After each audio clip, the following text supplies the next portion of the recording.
Hello students. तो आप सब लोग कैसे हो? आज हम लोग हिंदी की किताब वीणा का चैप्टर 18, ये आखिरी चैप्टर है आपके इस साल की पढ़ाई का, स्टैंडर्ड थर्ड का।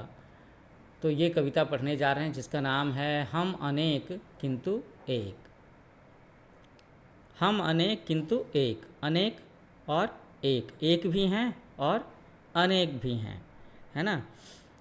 अपने देश भारत के बारे में एक बात कही जाती है ना, unity in diversity. Unity in diversity, तो उसका जो हिंदी में रूपांतरण होगा वो कुछ ऐसा ही होगा कि हम यहाँ पर जो हैं वो एक हैं अनेक होते हुए भी, और हम अनेक हैं एक होते हुए भी। क्या कहते हैं इंडिया के बारे में? इंडिया के बारे में कहते हैं कि यूनिटी इन डाइवर्सिटी।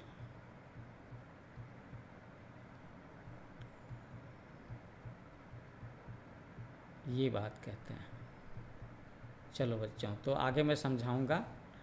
हम लोग पहले कविता को एक सुर में एक बार ऊपर से नीचे पहली लाइन से आखिरी लाइन तक पढ़ लेते हैं, फिर एक एक लाइन करके मैं इसे एक्सप्लेन करूंगा। तो कवि कहते हैं कि हैं कई प्रदेश के किंतु एक देश के, विविध रूप रंग हैं भारत के अंग हैं। भारतीय वेश एक, हम अनेक किंतु एक। बोलियाँ हजार हैं टोलियाँ हजार हैं, कंठ भी अनेक हैं राग भी अनेक हैं। किंतु गीत बोल एक, हम अनेक किंतु एक। एक मातृभूमि है एक पितृभूमि है, एक भारतीय हम चल रहे मिला कदम। लक्ष्य के समक्ष एक, हम अनेक किंतु एक। और आखिर में नीचे आप देख रहे हो, लेखक का नाम है, कवि का नाम है द्वारिका प्रसाद माहेश्वरी। उन्होंने बड़ी प्यारी सी कविता लिखी है जिसमें उन्होंने भारत के बारे में बताया है। भारत में जो सारे लोगों के मन में एकता की भावना भरी हुई है उसके बारे में बताया है। हालांकि हम सब लोग जानते हैं कि भारत के कितने सारे राज्य हैं और उन राज्यों की भाषाएं अलग हैं, वहाँ का लाइफ स्टाइल अलग है, वहाँ का खान पान अलग है, वहाँ का डांस फॉर्म अलग है ना। फिर भी हम सब लोगों में एक होने की भावना है अपने देश को लेकर के हम सब के सब भारतीय हैं। भले ही चाहे हम अलग रंग रूप के हों, अलग धर्म को फॉलो करते हों, अलग तरह के कपड़े पहनते हों, अलग तरह का खाना खाते हों, अलग तरह की भाषाएं बोलते हों, फिर भी हम सब एक हैं। इस चित्र में भी आप देख सकते हो, देयर आर 7 किड्स, 7 बच्चे हैं, है ना। देखो, किसी ने चश्मा लगा रखा है, किसी ने बालों में चोटियाँ लगा रखी हैं, किसी ने अपने सिर पर वो पगड़ी सा पहन रखा है। और ड्रेस भी देखो, किसी ने साड़ी पहना हुआ है, किसी ने शर्ट पैंट पहना हुआ है, किसी ने कुर्ता पजामा पहना हुआ है।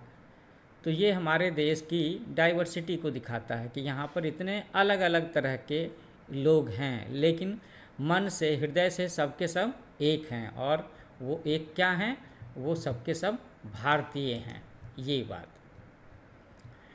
तो बच्चों, एक बार ये एक्सप्लेनेशन शुरू करने से पहले मैं आपको ज़रा सा अपने चैनल के बारे में बताना चाहूँगा। मेरा चैनल है न्यू एज कोचिंग। आप सब इसे लाइक करो, शेयर करो, सब्सक्राइब करो और अपने क्लासमेट्स को ज़रूर बताना।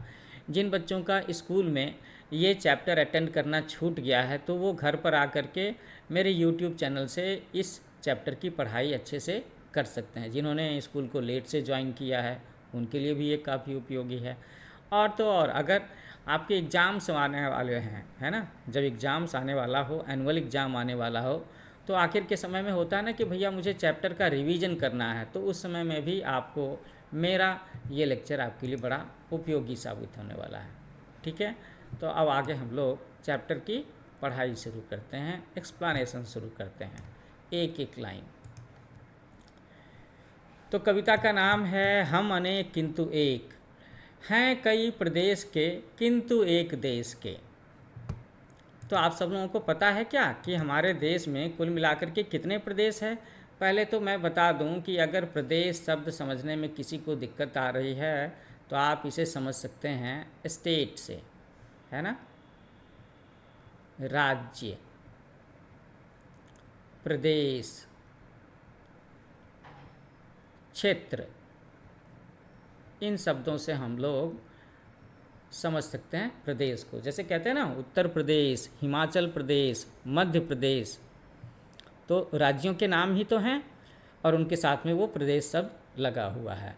हैं कई प्रदेश के किंतु एक देश के, तो हम सब लोग भले ही बिहार के हों, यूपी के हों, हिमाचल के हों, पंजाब के हों, गोवा के हों, है ना, बंगाल के हों, कहीं के भी हों, किसी भी राज्य में रहने वाले हों, लेकिन सब के सब एक देश के हैं।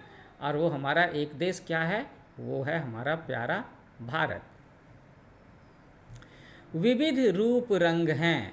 विविध शब्द का मतलब होता है अलग अलग, डिफरेंट काइंड,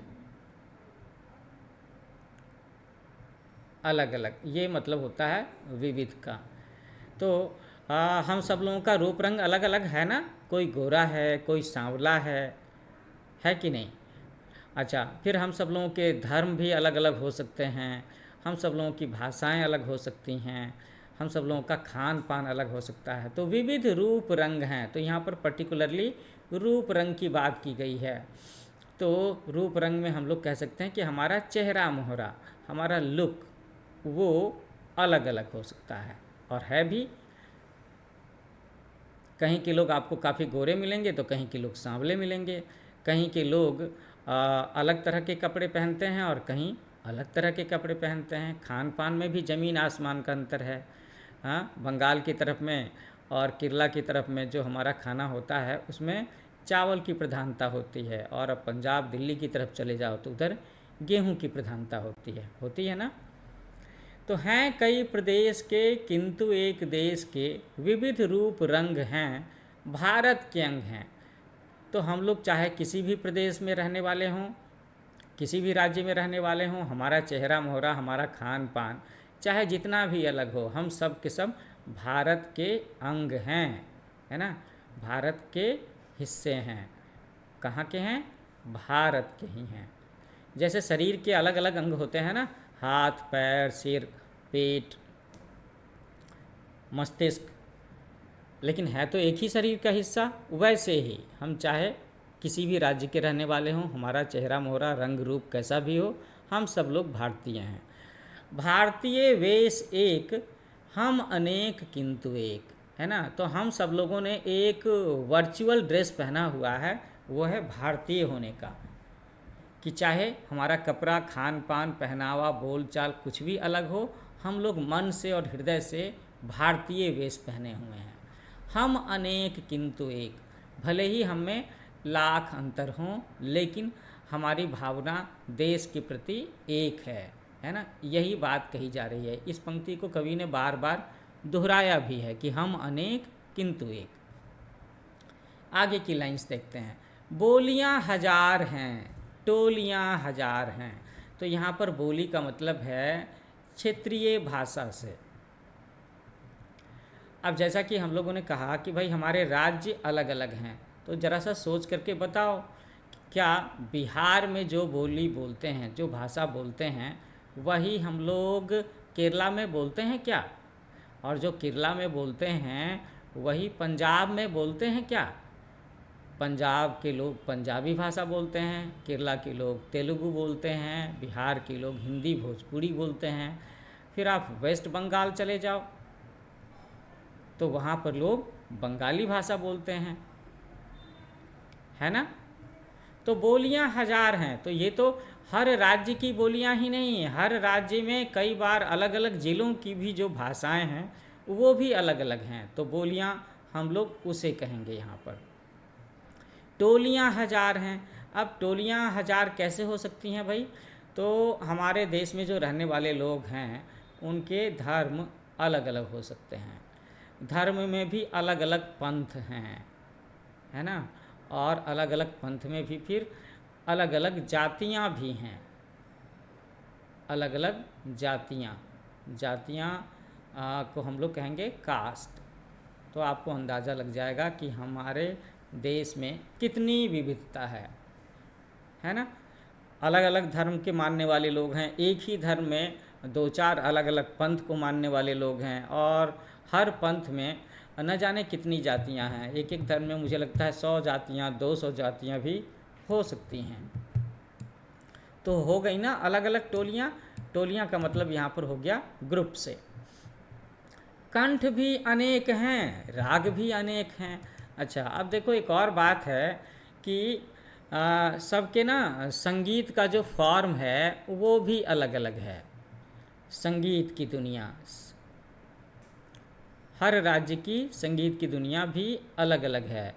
कहीं पर लोग क्लासिकल गाते हैं, तो कहीं पर पंजाबी गाते हैं, तो कहीं पर लोकगीत गाते हैं, और इसी तरह से राग भी अलग अलग हैं। संगीत के कुछ रागों के नाम जानते हो तुम लोग? नहीं जानते तो मैं कुछ राग बताता हूँ, तुम अपने घर के बड़ों से पूछ सकते हो या अपने स्कूल के टीचर से भी पूछ सकते हो।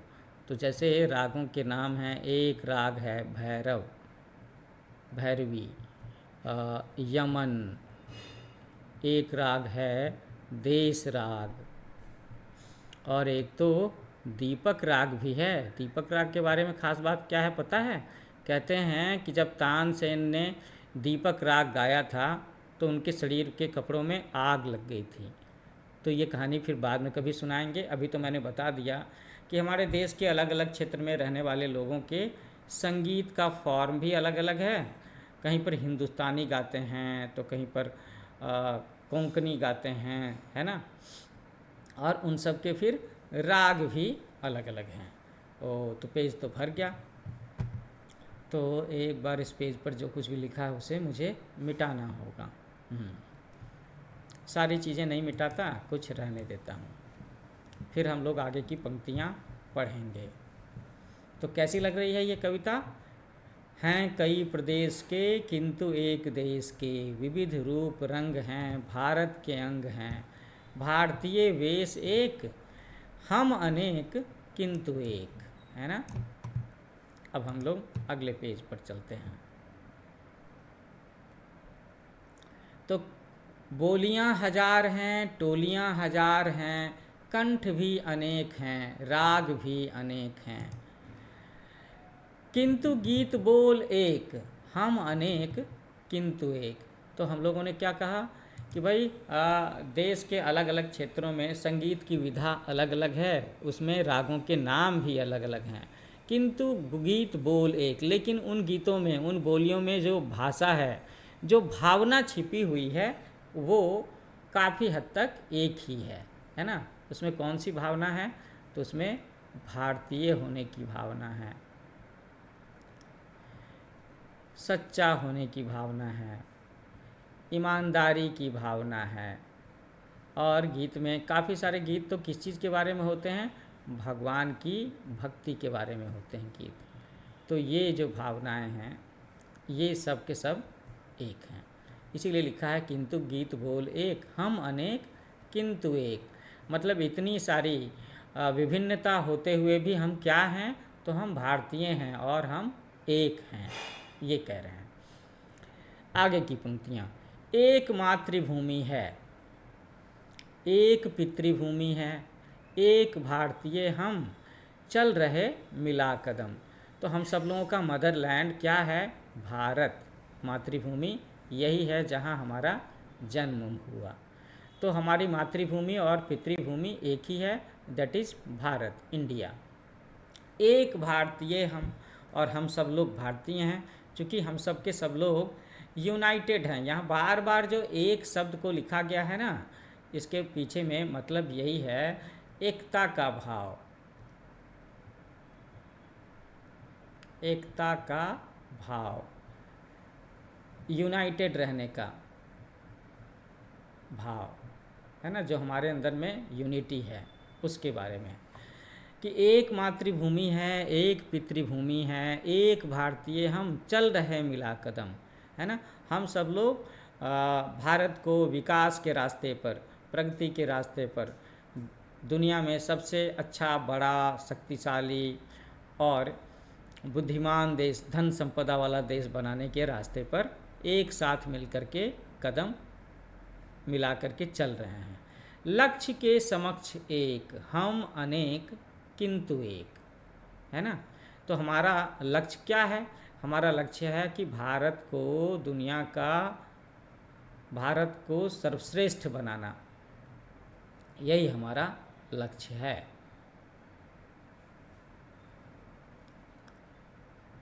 कि भारत जो हमारा देश है वो दुनिया का टॉप कंट्री हो जाए, बेस्ट कंट्री हो जाए इंडिया। ये हम बनाना चाहते हैं इंडिया को, भारत को। यही हमारा लक्ष्य है हम सब लोगों का। तो एक मातृभूमि एक पितृभूमि होते हुए हम सब के सब भारतीय हैं और हम सब कदम मिला करके चल रहे हैं। और हमारे सामने में एक लक्ष्य है कि हम अपने देश को दुनिया का टॉप कंट्री बनाएं, बेस्ट कंट्री बनाएं। यहाँ पर कोई गरीब ना रहे, यहाँ पर कोई अशिक्षित ना रहे, साइंस और टेक्नोलॉजी में भी हमारे देश की तूती बोले, है ना। यही चाहते हैं हम सब लोग। तो इस आखिरी लाइन के साथ में ही कि लक्ष्य के समक्ष एक, हम अनेक किंतु एक, ये कविता यहाँ पर ख़त्म होती है। कि हम सब लोग अलग अलग भाषा बोलने वाले हैं, अलग तरह के कपड़े खान पान वाले हैं, हमारा धर्म अलग हो सकता है, हम अलग अलग राज्यों में रहने वाले हो सकते हैं, लेकिन हम सब लोगों की मातृभूमि एक है, हमारी पितृभूमि एक है, हम सब भारतीय हैं। और हमारा सबसे बड़ा लक्ष्य ये है कि भारत को दुनिया का सर्वश्रेष्ठ देश बनाना है। तो ये बड़ी प्यारी सी कविता है, देशभक्ति की कविता है। हम लोग इसे किस कैटेगरी में रखेंगे? देशभक्ति की कविता, और इंग्लिश में कहेंगे पैट्रियोटिक सॉन्ग। मैं तो चाहूँगा कि आप सब बच्चों को इस कविता को याद कर लेना चाहिए और 15 अगस्त या 26 जनवरी के मौके पर ग्रुप बना करके सब लोगों को एक सुर में इसे अच्छे से गा करके प्रस्तुत करना चाहिए। ये भाव छिपे हुए हैं और इतनी प्यारी कविता है ये। अब मैं देखता हूँ कि इस चैप्टर के जो कुछ क्वेश्चन आंसर वाली बात है उसमें मैं आपकी क्या मदद कर सकता हूँ, तो देख लेते हैं।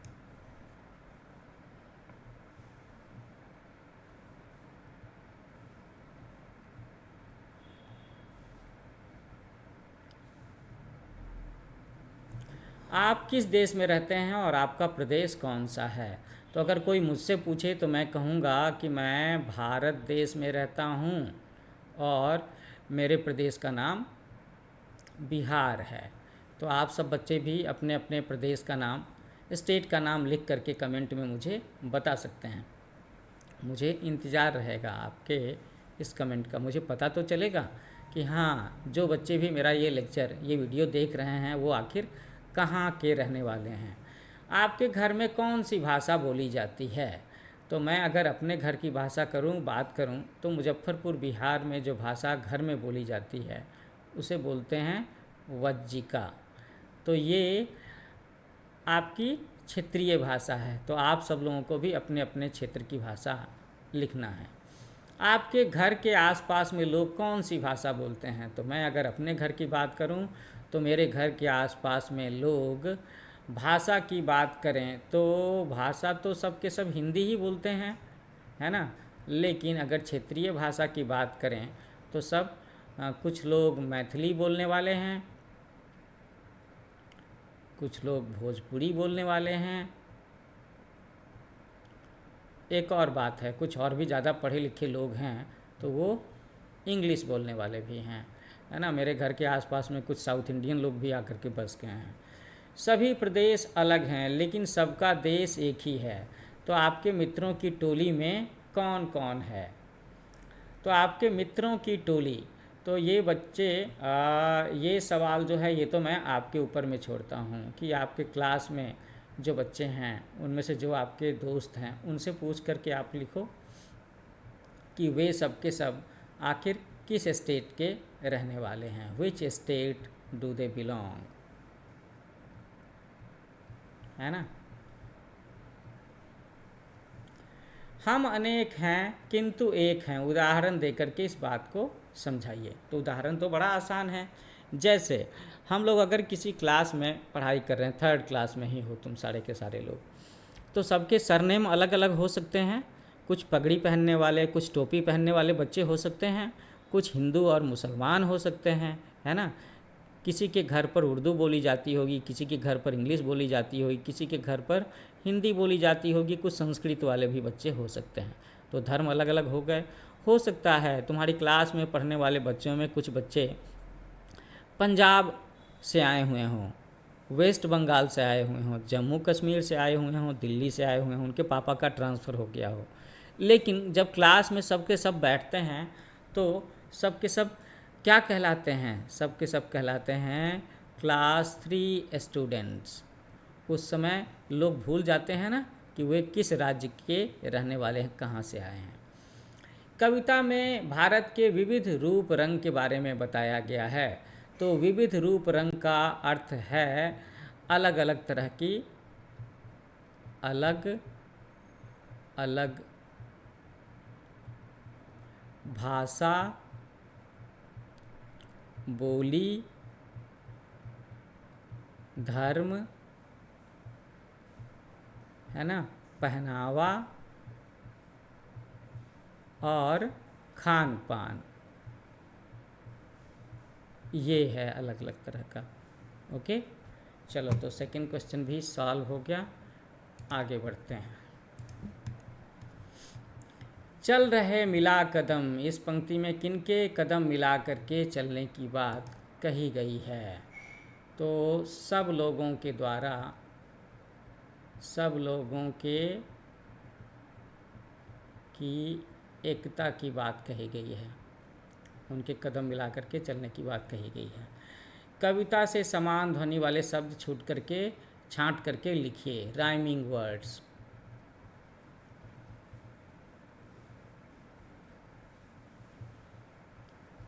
तो प्रदेश, रंग, हम और बोलियां। एक बार मुझे कविता को देखना पड़ेगा।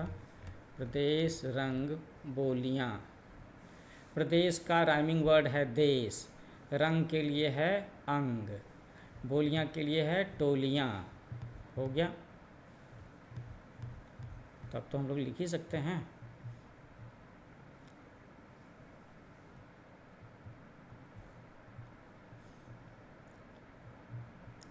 टोलियां, रंग, अंग, प्रदेश, देश और हम के लिए क्या था? ज़रा सा ढूंढो ढूंढो।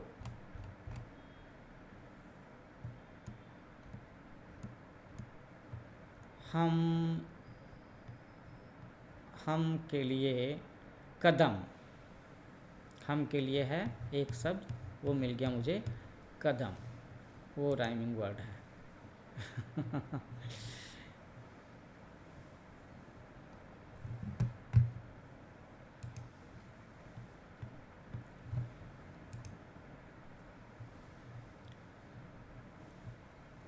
तो राइमिंग वर्ड्स यही होते हैं जिसका आखिरी शब्द एक दूसरे से मिलता जुलता है। जैसे हम में म है ना, तो कदम, टोलियाँ तो बोलियाँ, अंग का ग तो रंग का ग, स प्रदेश में और देश में। अच्छा, समान ध्वनि वाले कुछ शब्द अपने मन से लिखना है। तो अपने मन से लिखने वाला काम तो मैं तुम्हारे मन पर छोड़ दूंगा, ठीक है ना। आप इसमें लिख सकते हो बोली के सामने में टोली, गोली। मैं लिख देता हूँ, एक एग्जाम्पल दे देता हूँ। गोली, टोली, हाँ, एक, अनेक,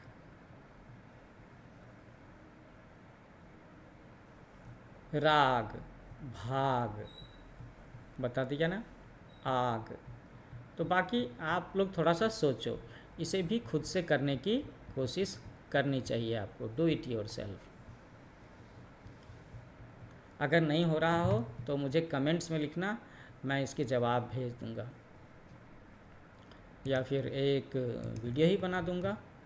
भूमि शब्द जोड़ करके नए शब्द बनाने हैं। तो ये तो आसान है, नहीं आसान है, लोग कर देता हूँ। रणभूमि, है ना, पितृभूमि, इसके साथ में भी भूमि शब्द जोड़ दो। मातृभूमि, कर्मभूमि होती है और जन्मभूमि भी होती है। इसके अलावा वीर भूमि भी लोग कहते हैं, है ना, धर्म भूमि भी कह सकते हैं। चलो ये क्वेश्चन भी सॉल्व हो गया। So we should proceed to next question. समझिए और लिखिए। कविता की पंक्तियाँ पूरी कीजिए। तो ये सवाल भी आपको खुद से करना चाहिए। आप कविता को एक बार पढ़ोगे या कविता को इसके बगल में रख लो तो फिर आप आसानी से कर पाओगे।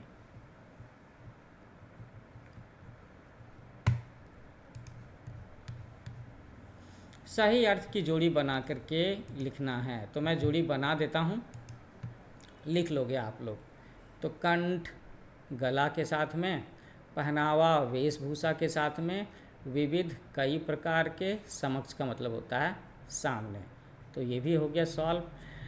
अब नीचे क्या है, सही अर्थ वाले वाक्य पर सही का चिन्ह लगाना है। सभी भारतीयों का एक ही पहनावा है? नहीं। भारत में अनेक प्रकार की वेशभूषा है लेकिन सभी भारतीय एक हैं। सही बात है। लो ये क्वेश्चन भी सॉल्व हो गया।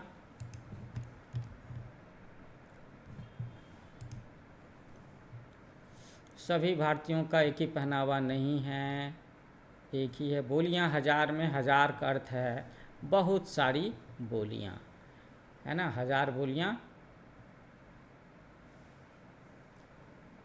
नहीं।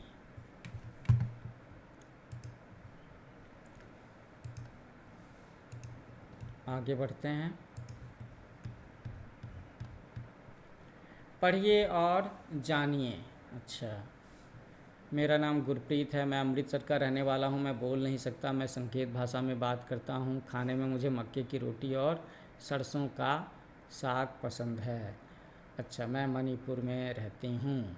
तो आप देख रहे हो कि मणिपुर में रहने वाली बच्ची का पहनावा अलग है, खाने की चीज़ें अलग हैं। राइट साइड में हम एक पंजाबी बच्चे को देख रहे हैं, है ना, उसका पहनावा अलग है और उसका भी खान पान अलग है। यहाँ पर लेफ़्ट साइड में नीचे एक महाराष्ट्र की बच्ची का चित्र है ना, और वो बोल रही है कि मैं मराठी भाषा बोलती हूँ, खाने में मुझे पूरन पोली पसंद है। राइट साइड में हम लोग देख रहे हैं कि एक वेंकट नाम का बच्चा है जो तमिलनाडु में रहने वाला है, वो तमिल भाषा बोलता है और खाने में उसे इडली सांभर पसंद हैं। यहाँ पर फिर हम लोग एक हंसा नाम की बच्ची को देख रहे हैं जो गुजरात की रहने वाली है, उसे गरबा डांडिया नृत्य बहुत पसंद है और उसे खाने में ढोकला खांडवी पसंद है। मैं यास्मीन हूँ, ये लक्षद्वीप की रहने वाली है, इसे कदल कट्टा मिठाई बहुत पसंद है।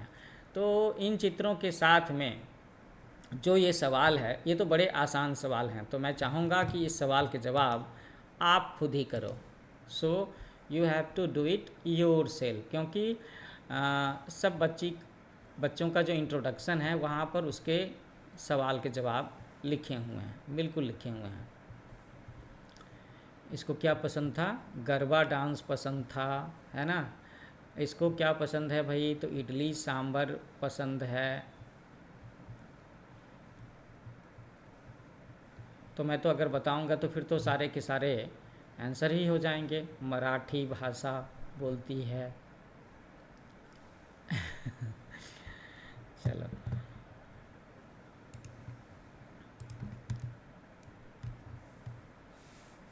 तो आप अपने प्रदेश के आसपास के 3-4 प्रदेशों की भाषा, खान पान, वेशभूषा, तीज त्योहारों के बारे में पता कीजिए और साथियों के साथ चर्चा कीजिए। तो मैं बता देता हूँ कि मैं बिहार में रहता हूँ, तो बिहार के जो बच्चे हैं वो अपने आसपास में किस किस राज्य के बारे में लिखेंगे? तो वो लिखेंगे झारखंड के बारे में, उसके बारे में पता करेंगे। उत्तर प्रदेश के बारे में पता करेंगे। बंगाल के बारे में पता करेंगे। इन 3 राज्यों के बारे में पता करेंगे, ठीक है। और उसके बारे में वहाँ की भाषा, खान पान, वेशभूषा, तीज त्यौहार के बारे में पता करेंगे और चर्चा करेंगे। अब मैं चैप्टर यहाँ पर क्लोज़ कर रहा हूँ इस वीडियो को। मेरे चैनल का नाम है न्यू एज कोचिंग। आप सब इसे लाइक करो, शेयर करो, सब्सक्राइब करो, बेल आइकन ज़रूर दबाना ताकि आपको अगले चैप्टर की वीडियो का पता चल जाए। इस पर मैंने साइंस का भी डाला है, हिंदी का भी डाला है, हिंदी का चैप्टर तो है ही, साथ साथ में इंग्लिश का भी चैप्टर डाला है। थोड़े दिनों में मैथ्स भी लेकर के आऊँगा। ओके बच्चों, फिर मिलते हैं। Happy learning with new age coaching. Thanks for watching.